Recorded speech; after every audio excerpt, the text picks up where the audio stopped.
Donald Trump Jr. greets his father, then-Republican presidential nominee Donald Trump, during the town hall debate at Washington University on October 9, 2016, in St. Louis, Missouri.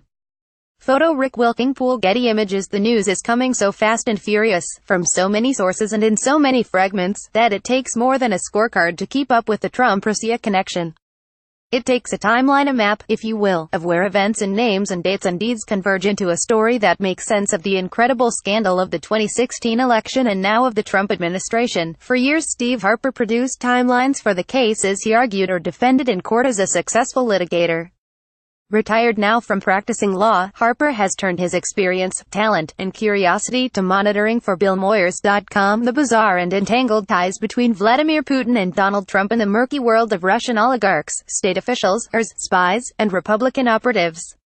You can check out the over 700 entries right here, but for an overview and some specifics of recent developments, I called up Steve to give us a sense of the emerging story. To see more stories like this, visit Moyers Company at Truth Out. Bill Moyers, you're the consummate trial lawyer with a celebrated reputation for summing up the closing argument for the jury, but from our work together on the timeline I know you also have the instincts of a journalist. So, write the lead to the story this far. What's the most important thing for us to know about the Trump-Russia connection as of today? Stephen Harper, everything the Trump campaign told you about the connections between Trump and Russia was a lie. Go on.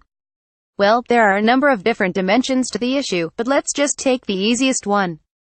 The other day, the Washington Post published a very good article that said for all of Trump's denials during the campaign of any connections between him, his campaign, and Russia, it turns out there were 31 interactions.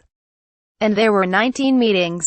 Furthermore, what Trump and his people have been doing since then is everything they can to keep the public from being aware of the truth. And this feeds into the obstruction story. How so? Up to and including the firing of James Comey, Trump did everything he could to try to shut down, slow down, or stop the investigation. First, he tried to shut down the investigation of Mike Flynn.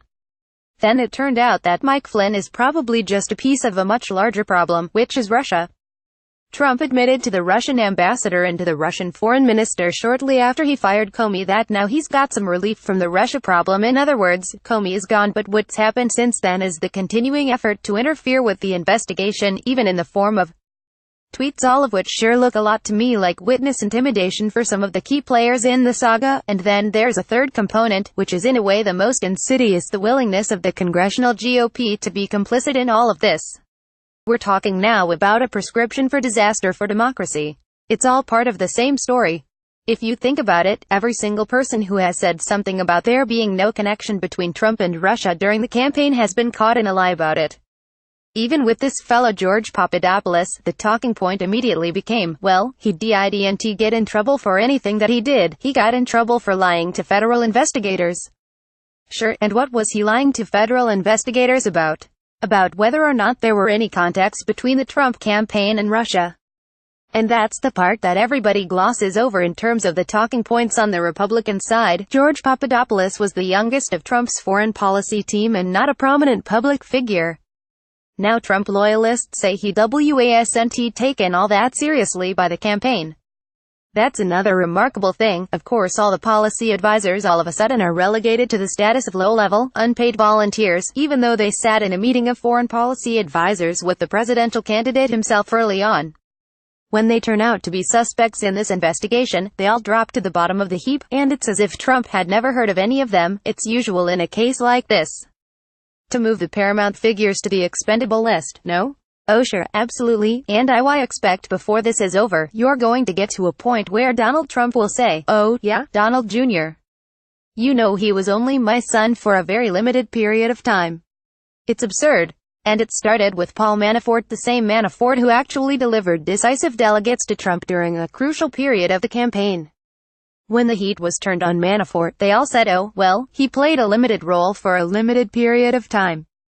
Yeah, he was only manager of the campaign, how about that? Perhaps Trump, who aspired to be a great American president, will confess, and I was just a real estate guy. Laughter. Robert Mueller is moving quickly with the investigation now. We have new news almost every day. What's the most recent development that strikes you as most important? 3 different strands have now begun to coalesce. There's a core strand running through it that I call the follow the money strand. Perhaps most of what happened throughout the campaign, if you view it from Vladimir Putin's side of the transaction, looks quite reasonable and makes a great deal of sense. Putin wants to eliminate sanctions on Russia, both because they affect him personally in a financial way and because they affect his country's economy in a big way. So you dangle in front of Trump the prospect of a Trump Tower in Moscow. We always knew that Trump wanted a Trump Tower in Moscow, because Trump told us he did.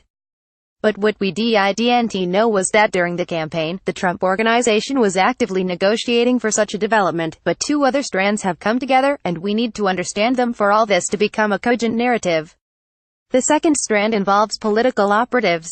It turns out we're hearing about people like George Papadopoulos, who obviously was in communication with the Russians, and that strand is now probably taking Mueller, certainly taking me further up the food chain. Papadopoulos implicated Sam Clovis, the former co-chairman of the campaign. And with people like Stephen Miller and Hope Hicks, you're getting right to the inner circle of the Trump campaign. All of a sudden last year, these low-level underlings, as they are now being described to us, were getting remarkable access, and they're getting responses from within the campaign. They're not sending emails off into cyberspace that no one ever answers, they're hearing back from some of these higher-ups, and the third strand is what I would call the digital strand. Cambridge Analytica, the Kushners, WikiLeaks, they've started coming together in a very dramatic fashion over the past 2 or 3 weeks. Pundits say they keep waiting for the other shoe to drop. Well, didn't John McCain say, this is a centipede? I guarantee you there will be more shoes to drop. It seems as though there is just no limit to the number of shoes that keep dropping in this thing. Everyone thought the big bombshell was the June 9th meeting in the Don Jr. emails that had set up that meeting in Trump Tower relating to dirt the Russians were promising on Hillary Clinton. And then we just get this even more stunning series of interactions and communications and exchanges that show the people that Kushner hired to run the digital campaign going to WikiLeaks, and revealed Don Jr. having direct Twitter communications with WikiLeaks about Clinton documents. It's just remarkable. If all of this had hit at the same time, it would have been blockbuster, but because of the dribbling out of it, no one focuses on the extent to which some of these three strands coalesce. And they sometimes coalesce around what I call very hot dates in the timeline. Let's pause right there. There's a beginning to a story like this. So I hope you're reading a new book out this week by Luke Harding, once the Moscow correspondent for The Guardian of London. The title is Collusion, Secret Meetings, Dirty Money and How the Russians Helped Donald Trump Win. Have you been following coverage of the book? Yes. I haven't read it yet, but I've read a couple of excerpts and summaries of certain portions of it. Harding, who's a very experienced reporter, quotes the British XP, Christopher Steele, who worked in Russia for years and compiled that notorious dossier on Trump that mysteriously appeared last year. He quotes Steele saying that Russian intelligence has been secretly cultivating Trump for years. As you and I discussed in August, Trump appears to have attracted the attention of Soviet intelligence as far back as 1987, on his first visit to Moscow, a visit arranged by the top level of the Soviet diplomatic service, with the assistance of the KGB. Trump was of course looking for business in Russia. If you go to Trump's own book, The Art of the Deal, he acknowledges talking about building a large luxury hotel across the street from the Kremlin in partnership with the Soviet government. And he quotes a letter he got from the Soviet ambassador to Washington saying the Soviet State Agency for International Tourism is inquiring about his interest in that partnership. Now, one has to ask, there were lots of ambitious real estate moguls looking for deals with Russia in the mid-80s. Why did they select Donald Trump? And that's the $64,000 question. It's very interesting, and Harding notes this as well, and it also was an early entry on our timeline that in 1988, when Trump came back from the Soviet Union, he first made noises about wanting to run for president. Which brings us back to the second strand developing in this story, which is the personal contacts, the personal operatives, involved in a pretty straightforward if not classic Russian intelligence operation. Russian agents, the recruiters, look for soft spots in their target, in this case, the US, and those soft spots become points of penetration. The Russians must have been astonished at how they achieved penetration in Trump's circle, astonished at the success that they were having across many different fronts simultaneously. I remember from my own experience in Washington in the 60s that the Russians were always trying to find soft targets, American citizens who were drawn to that sort of relationship. And what could be a softer target for a guy like Putin than a guy who measures the world and everyone's self-worth in dollars? Much of what Harding reports in his book is circumstantial, but it adds up to what is fairly damning evidence. You're the lawyer. How much can circumstantial evidence be introduced in an argument in a trial? Plenty. There are lots of people sitting in jail who are convicted on circumstantial evidence. In fact, how often is it that there is actually what you would call eyewitness or direct evidence of criminal behavior, except in a situation where you can get one of the co-conspirators to turn state's evidence and squeal on the others? People talk about circumstantial evidence as if there is something terrible about it. Circumstantial evidence is the way most people go about proving their cases, whether they're civil or criminal cases. And what separates circumstantial from direct evidence isn't even all that clear. Would you say that the email exchanges between Donald Trump Jr. and the lawyer who was supposed to come to Trump Tower with dirt on Hillary Clinton were circumstantial evidence or direct evidence? It's certainly direct evidence of Donald Trump Jr.'s intent when he says, if you have what you say you have, in terms of dirt on Clinton. I love it. Some people keep saying there's no collusion. Trump's favorite expression is no collusion. No collusion. No collusion. Alright, let's talk about something else. Let's talk about something the law recognizes as conspiracy or aiding and abetting. Let's talk about a conspiracy to obstruct justice. In that respect, Trump's own tweets become evidence. So it's not as clear as I think some of the talking head pundits would like to make it that no collusion means the end of the inquiry. That's just wrong. Suppose the circumstantial or direct evidence proved to be true. Does it have to be out-and-out treason for Trump and his team's actions to be impeachable offenses? No. In all likelihood, treason may be the toughest thing of all to prove, because treason, at least in a technical legal sense, requires that you're actually at war. And a decent defense could be for Trump that there's been no declaration of war, so whatever was going on you're never going to get it past the threshold of treason. There are still plenty of legal bases for concluding that Trump has some serious problems. One would be the election laws, including the financing of elections. It's pretty clear you can't accept help from a foreign government in order to win an election, and it seems pretty clear, at least to me, that if they weren't actually using the help, and that's a big if, I think they were, based on some of the things that I've seen, there's certainly ample evidence that they were willing to be participating in whatever help anybody would give them to help Trump win the election. The second category, apart from election laws and related finance laws, would be aiding and abetting computer theft, insofar as there were illegal into the DNC computers, and WikiLeaks and/or the Trump campaign knew that happened, knew the were illegal, and knew they were willing to do everything they could to take advantage of it in order to help Trump win the election. That's another fertile ground for illegality. And the third category would of course be what I think will ultimately turn out to be the easiest to prove, the obstruction issues, relating to some of the behavior that we already know that George Papadopoulos, for one, engaged in when he lied to investigators about the nature of the connections between Trump and Russia. On the money issue, The Atlantic magazine published a very strong piece last week by Bob Bauer, in which he argues that Donald Trump Jr.'s private Twitter correspondence with WikiLeaks provides evidence of criminal violations of federal campaign finance rules which prohibit foreign spending in American elections, as you pointed out. He reminds us that those rules disallow contributions, donations, or anything of value provided by a foreign national to sway an election.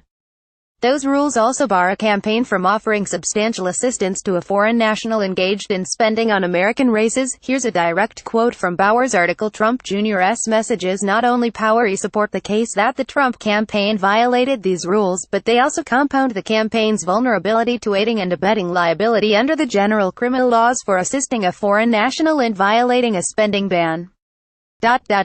The facts and circumstances here are without precedent in the history of campaign finance enforcement, and it's hard to imagine that any truly neutral analyst informed about the law would conclude otherwise. So he concludes that Trump and his campaign face a whopping legal problem. I agree with him completely.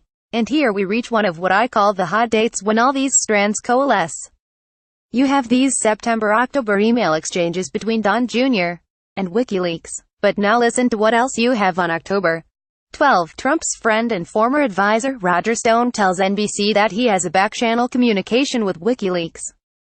WikiLeaks' private message to Don Jr. suggests that Trump publicized the Clinton documents from WikiLeaks. 15 minutes later, Trump Sr. tweets about those WikiLeaks documents. That's on one day. This is all on October 12. And 2 days after that, Don Jr. tweets the very WikiLeaks link that WikiLeaks had already suggested that they publicize. That's one point where these strands coalesce.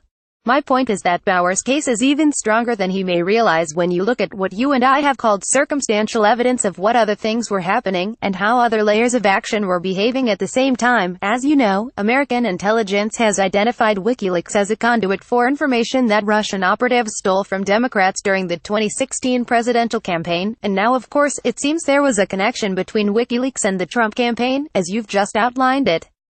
What do we know about why the Russian government would choose WikiLeaks to release information from Hillary Clinton's computers? I think it was an outlet that would ensure publicity, maximum publicity. It's a notorious organization. And I think if you want bad stuff to get out there and you want everybody to notice it, WikiLeaks would be the way to do it. Donald Trump Jr. reportedly has released all of his correspondence with WikiLeaks. Does this indicate his lawyers don't think it is incriminating? I think it is probably more likely the case that his lawyers assume that it's going to come out eventually anyway. So the best way to do it is to sort of dribble these things out, hope for an intervening scandal, like Al Franken groping somebody or Roy Moore upsetting the Alabama election, and then let the mind of the body politic move on to something different. The good news is that Robert Mueller is not going to be distracted by the intervening events, and help put all this together, but how significant is it that when Donald Trump Jr. had all of this information from WikiLeaks, it's now being reported that he looked around the campaign to see if he could find someone who would act on WikiLeaks information, and it doesn't seem that anyone responded. His appeals seemed to have fallen on deaf ears. What makes you think no one responded? The fact that there's no email trail doesn't necessarily mean that there wasn't a response. We know, for example, that what was happening throughout the campaign were interactions and conversations and discussions in which certainly one of the topics included granting Russia relief from sanctions. I don't conclude that, because an email response to Donald Jr. has yet to make its way into the public domain, nothing happened. So when Donald Trump on October 10 tells the crowd at a campaign rally, "I love WikiLeaks," and accuses the press of not picking up on what WikiLeaks was publishing, he knew WikiLeaks had dirt on Clinton, where it came from, and he wanted to get it out.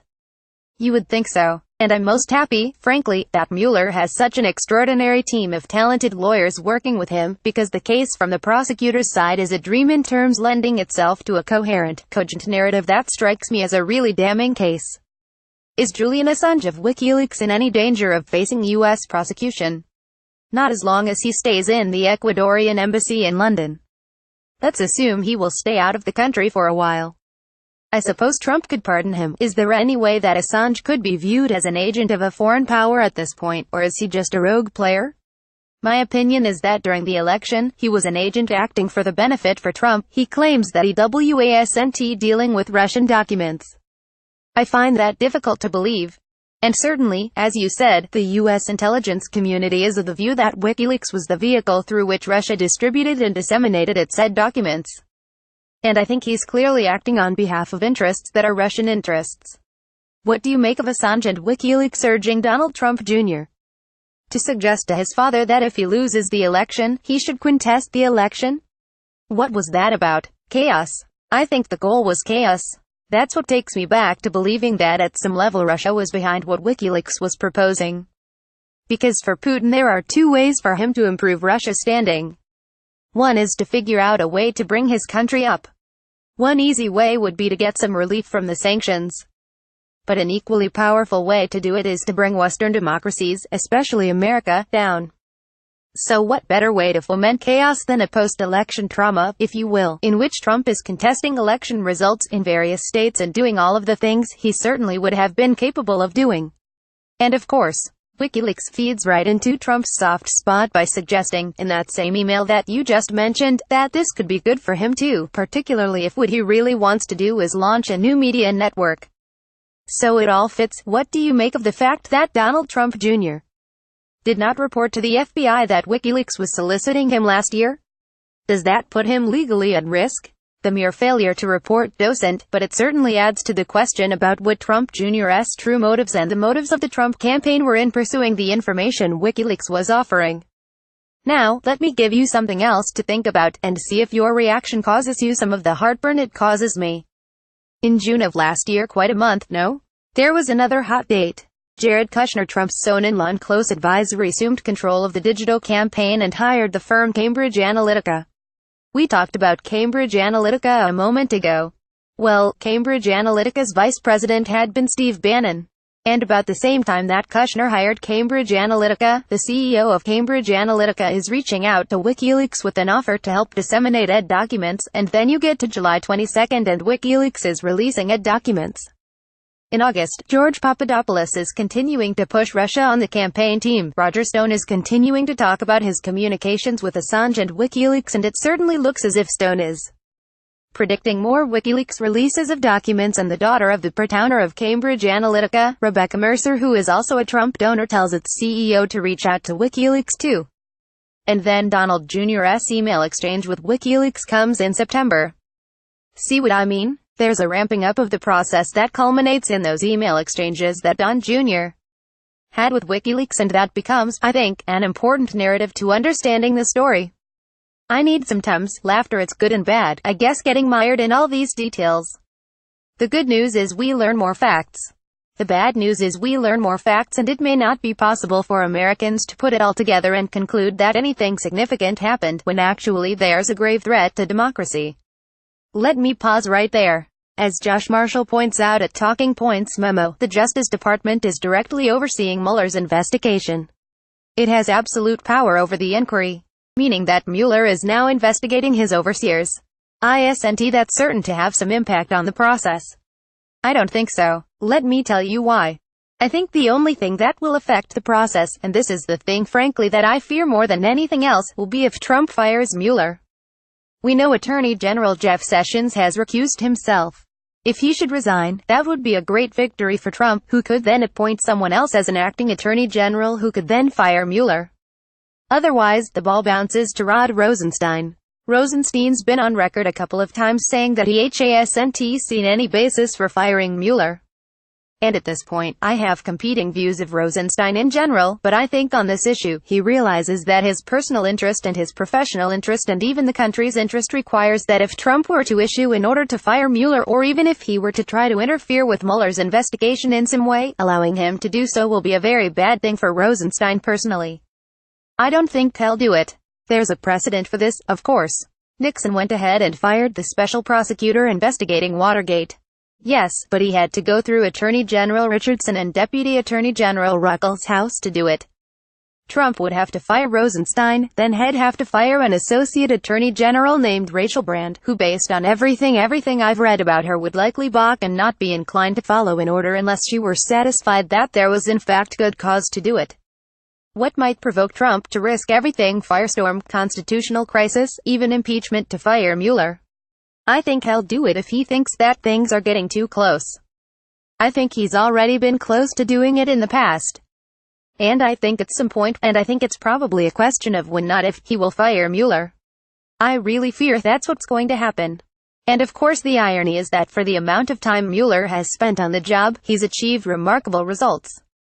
He's working very quickly, very efficiently. The median life of a special counsel is just under 2 years. The average is 3 years. The Iran-Contra investigation went for 6.5 years. Whitewater went for more than 8 years. The Valerie Plame NSA leak went for 2 years. We're what, just 5 months in, and Mueller's already obtained 2 indictments and 1 guilty plea. Precisely, the indictments are for Paul Manafort and Rick Gates. But the indictments are not related to the TrumpRussia connection, are they? I think the answer to that is it remains to be seen. That's clearly the way the Trump people are going to continue to try to spin it. But step back for a minute and think about the fact that a campaign manager, Paul Manafort, for a presidential candidate Donald Trump, has been indicted for money laundering, tax evasion and all sorts of other wrongdoing arising from his work for Ukraine, where Putin and Russia were fomenting trouble. And shortly after he became the manager of the campaign, as we've learned, he was also offering to provide special briefings to a Ukrainian oligarch with whom had business dealings. I wouldn't be at all surprised to see at some point some of these things merge into one another. You mentioned earlier that a new series of Trump advisors are under scrutiny. Hope Hicks is one of them. She's perhaps the closest staffer to Donald Trump. Not even 30 yet, keeps a low profile, been with him a long time, apparently spends more time with the president than anyone else on the White House team. We've learned Mueller wants to talk to her. What have you learned about her and what can she add to this? She can add a lot, I suspect. And I suspect that Mueller thinks so too, because as you say, she's as close to the inner circle as you can get. She was also present at two really key points in this story and many others, I could add. One in connection with what ultimately led to the firing of James Comey in May of 2017. She was around for that. And as you may recall, we now have learned that it turns out that Trump had dictated to Stephen Miller, another close aide, what was apparently a 4-page rant, or screed, of his real reasons for wanting to fire James Comey. So it's hard to imagine that Hope Hicks wasn't somehow involved in, or at least aware of, what was going on that weekend in Bedminster, New Jersey, when Trump was pouring his rage into that letter. She was also aboard Air Force One, and maybe the lesson is you just never want to be on Air Force One with Donald Trump when they were coming back from Europe, and Trump, as we learned much later, had a very heavy hand, in drafting a very misleading statement about what had transpired at that June 9, 2016 Trump Tower meeting between Don Jr., Manafort, Kushner and some Russians with ties to the Kremlin. Hope Hicks reportedly was advocating on behalf of transparency, but it appears that she lost out. And that's just what we know Ms. Hicks was involved in. Who knows what else she was involved in and participated in, but I suspect a lot. I also think she's got a bit of problem because Carter Page revealed that she had been copied on those messages about what he had learned in Russia, or what he was planning to learn in Russia, when she had denied adamantly there had been no Trump campaign contacts with Russia. So she's got a bit of a consistency issue there, it would seem.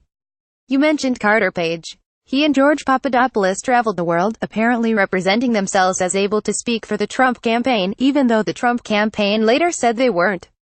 You've tracked down many instances of Papadopoulos in particular speaking to foreign leaders on behalf of Trump. Why is that important? Well, he's given extraordinary access to some very high-level people. He was giving speeches in which he was representing himself as being able to speak on behalf of Trump, at least with respect to certain policies.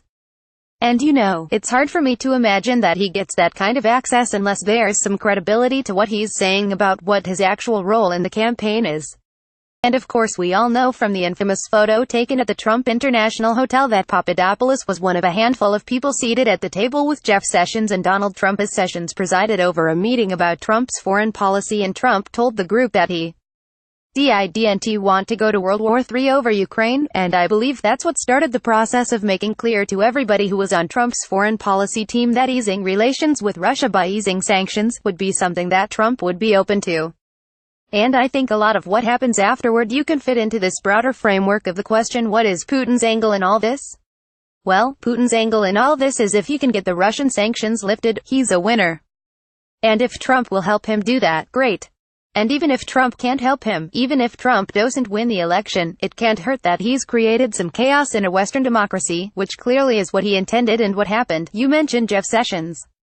In his testimony to Congress last week, Sessions said it's hard for him to remember meeting with and conversations about the Russians because the Trump campaign was in constant chaos. The fact that the campaign was in chaos certainly seems accurate, but would his excuse play at all in a trial? No. And remember what Steve Schmidt, who was involved in John McCain's campaign, said? He said he hopes that Jeff Sessions never gets a puppy because he's not going to remember to feed it, he's not going to remember to get it watered, he's not going to remember to let it out. That puppy's just going to be in terrible trouble. But what's interesting about Sessions to me is this: what Sessions said in his recent statements was, I haven't remembered that Papadopoulos raised the issue of Trump meeting with Putin or members of the campaign meeting with representatives of Putin until I read about it in the news reports.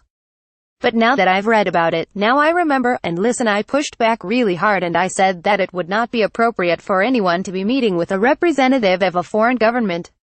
All of a sudden, it's like the light has gone on in Jeff Sessions' head. Now, you have a situation sometimes in trials where a witness in a previous setting had sworn that he couldn't remember something. And then 6 months or a year later, all of a sudden they have this epiphany and the memories came flooding out. And there's something counterintuitive about somebody who says they remember more now about a specific event than they did a year earlier when asked about that same specific event. That just doesn't play well with most juries. And bear in mind, too, something else about Sessions that's worth remembering that I doubt would necessarily be obvious to non-lawyers. Going into those Senate hearings, going into each one of those hearings, Sessions had to know that he was going to be asked about all of this stuff. And he had to know that he needed to be as familiar as he could be with whatever he could learn so that what he gave was truthful, straightforward, candid, and ultimately something that the public and Congress would believe. And yet despite that, at each subsequent appearance, somehow there's something new and the Attorney General of the United States shrugs his shoulders and says, "Oh, I guess I did know that. My problem is, I want Sessions to hang on. I don't want him not to be Attorney General yet, because the minute that Sessions resigns or Trump fires him, then you have the door open to an acting Attorney General, and I don't want to live to see Scott Pruitt, head of the Environmental Protection Agency, or former New York Mayor and Trump ally Rudy Giuliani become acting Attorney General, which is something that Trump could do without even Senate confirmation. It doesn't even have to be those two guys, because we know Trump has a plethora of cronies who will do whatever he says, because Trump says that's what he wants, and if Trump says he wants Mueller fired, that to me is the disaster scenario for the country." So, to sum up for now, what's the most innocent explanation for everything we know? What if all of this was simply Trump's inexperienced people trying to establish diplomatic rapport with the Russians and hoping to reset America's connection with Moscow? Well, the most innocent explanation would be a level of incompetence and ignorance and stupidity that I honestly don't think anyone could credibly believe, because the most innocent explanation is that Russia was launching a very sophisticated, multi-pronged intelligence operation and succeeded, but they succeeded because of the blind ambition and greed of the Trump organization, coupled with a lack of judgment and intelligence and a fundamental failure to take into regard anything that would remotely look like patriotism when it came to the defense of democracy, subjugating all of that to the need to win. That's the most innocent explanation. And I just don't think all of them are that stupid. So what's the most damning explanation for everything we know? The most damning explanation is that the Russians launched a sophisticated intelligence operation. They found willing partners up and down the line throughout the Trump organization. And up and down throughout the Trump organization, as the details of that intelligence operation became known, the participants lied about it, lied about its existence, lied about their personal involvement in it, and now they are all facing serious criminal jeopardy as a result. One more, I assume most people believe Russia's interference in the election last year is a bad thing, a serious offense, but is it possible that by treating Vladimir Putin and his cronies as an existential threat, we're playing directly into Putin's hands and making him appear a more significant figure in the world than he really is? Well, he's already achieved that, but the problem is, what's the alternative? Back in January, John McCain and Lindsey Graham were on national television acknowledging the seriousness of the Russian interference. McCain called it the cyber equivalent of an act of war. And if you acknowledge and recognize the existential threat, do you sit back and let the next thing happen in 2018 that Vladimir Putin wants to do? Remember, we have elections coming up next year. The uniform view of U.S. intelligence is unambiguous, and if you don't view it as an existential threat, then you're willing, I think, to sacrifice democracy. We keep hearing, yeah, but Trump was still legitimately elected, he won the election fair and square. Now we're realizing that that may not even be true. I don't personally believe that to be true anymore. I wrinkle every time somebody says he won fair and square, because that's become less obvious every day. So the last line of defense would be, well, even if he didn't win fair and square, he's our president, so we've got to sit back and let whatever Putin's going to do to us continue to happen, because we don't want our response to raise his standing in the world. Well, I would submit it raises Putin's standing in the world even more to have an accomplice in the White House. Thank you, Steve Harper.